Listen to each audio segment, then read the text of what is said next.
خلق نه یو مولا ته وایا موږ د فکر ذکر خلق نه یو زموږ د زړونو تسلی خو په سندرو کېږي. په دې شعر باندې زه زموږ د پښتونخوا یو داسې نوموړی او د دې محفل صدر نورالبصر بصر صاحب ته ستاسو د لاسونو په پړقا کې درخواست کوم چې راشي هغوی موږ سره خپل کلامونه شریک کړي. نورالبصر بصر صاحب.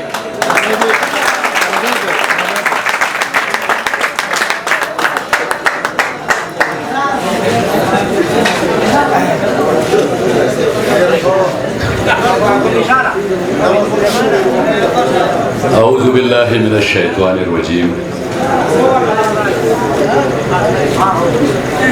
بسم الله الرحمن الرحيم. وتعز من تشاء وتذل من تشاء بيدك الخير إنك على كل شيء قدير. ډېرو خوږو درنو پښتنو پاس زما تقریبا بغیر د میراوس لالا نه ټول کشران دي په عمر کې او په نامو کې رانه ټول مشران دي.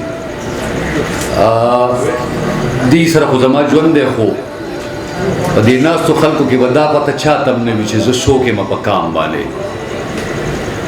چاته پته شته؟ مومن دی مومن.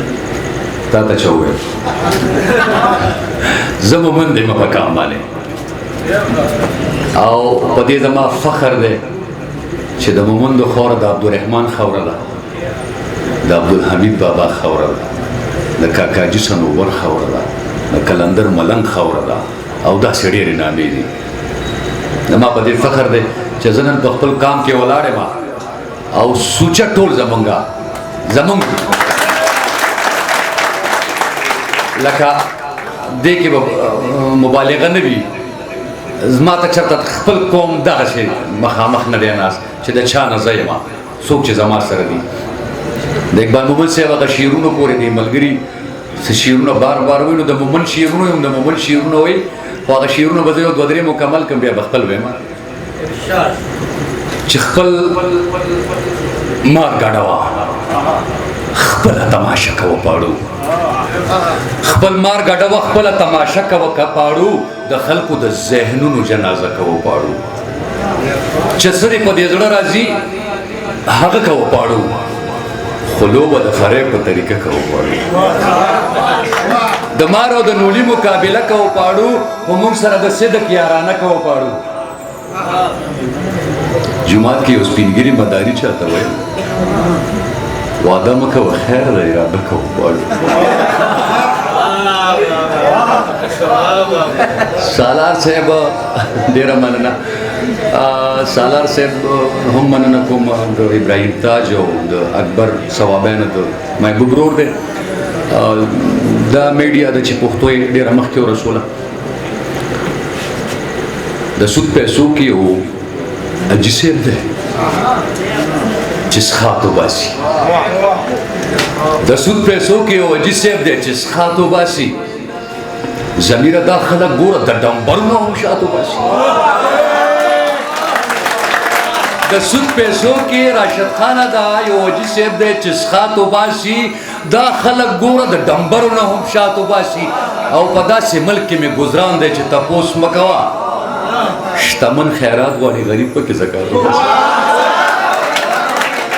په داسې ملک کې مې ګزران دی چې تپوس مه کوه شتمن خیرات غواړي غریب پکې زکات وباسي. او زه د جمعې د مونځ ثواب ورپسې ټول بخمه.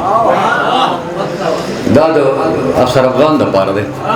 زه د جمعې د مونځ ثواب ورپسې ټول بخمه خو مې احسان منم چې وخت د ملاقات وباسي. دې ملک کې میراوس لالا دې ملک کې دا نظام څه عجیبه نه دی یارانو.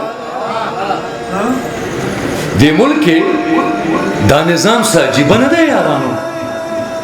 بادشاہ پکې راسور پړنده خره نه دی یارانو. دې ملک کې دا نظام څه عجیبه نه دی یارانو. بادشاہ پکې راسور پړنده خره نه دی یارانو. مرید که د خپل پیر په عقیده نه دی یارانو. مولا هم خپل مذهب ته اډانه نه دی یارانو. ملګرو خو فرمایش هلکانو هغلته نوی کړی دی، هغه به ووایم هغه نظم ما خو نوی نظم راوړی او وخت به م نه اخلم. مسلسل مې 3 ورځې مسلسل د شپې او د ورځې پروګرامونه وکړل، ستړی مړی. افسر افغان صاحب د وخت څپېړې که هر څو مې غېږ کې ونغښتلې، خپلې نستا لکه مې سر او سڼه ډېره وکړه. بدو حالاتو نه به داسې بې وسی تېرولم لکه چې څرنګې غنم د جرم د پل لوځي.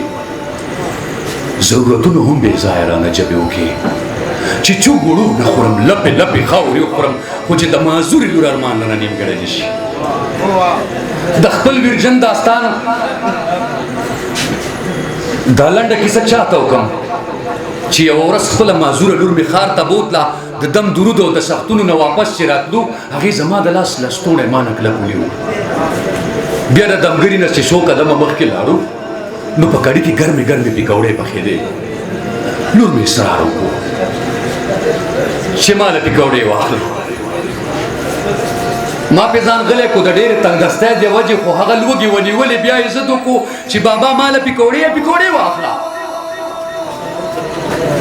هغې په سپورو سپورو شونډو باندې ډېر وویل، خو ما زړه کلک کړو او بهانه مې ورته ونیوله چې دغه مخکې بل دوکان کې درله اخلم لورې. هغې به شاته کته او ما به مخکې راښکا د غریبه مېرمنه واخلم د نیسته مېرمنه. سړی به خپل بچي ته اوس وځي په سروس کروټ. د غریبه مېرمنه واخلم د نیسته مېرمنه. سړی به خپل بچي ته اوس وځي په سروس کروټو، خو چې د خوراک هوټل به راغلو ما به لور په غېږ کا او سمدستي به مې په مخ پورته څادر واچو. ولې چې هر هوټل کې سیخ کباب چرګان ځوړند او د بې وسی سپي ما پسې په ټوله لار غپېده او بدې ورځې راته لاره چېرته نه پرېښوده. د ډېرې ستړې نه مې هم له غېږې نه کوزوله چې چېرته لاره کې څه ونه ګوري او نه غواړي. صدامه د ډېرې ستړې نه مې هم له غېږې نه کوزوله چې چېرته لاره کې څه ونه ګوري او ونه غواړي. خو سولازې پسې څادر د مخ نه لرې کړلو او ناڅاپي یو دوکان کې په ګوډی نظر شو. ویلې بابا ما له ګوډی واخله. که مې هر څو ورته بانې وکړې ما ورټله، خو د خپل ضد نه غړېده. بیا په سرګوش راته شورا معلومه چې مې نور پې باندې وس نه رسي.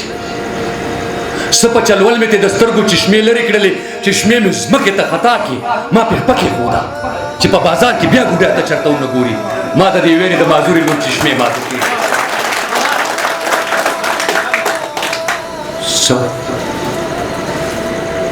په چلول مې تې د سترګو چشمې لرې کړلې، چشمې مې ځمکې ته خطا کړې. ما پې پکې ښوده چې په بازار کې بیا ګوډی ته چېرته ونه ګوري.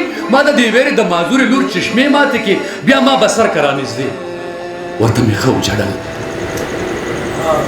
بیا ما به سر که رانږدې ورته مې ښه وجړل چې درله اخلم که نه. هغې وړو سلګو کې ویل ګوډی نه اخلم. ما له چشمې واخله بابا، ما له چشمې واخله.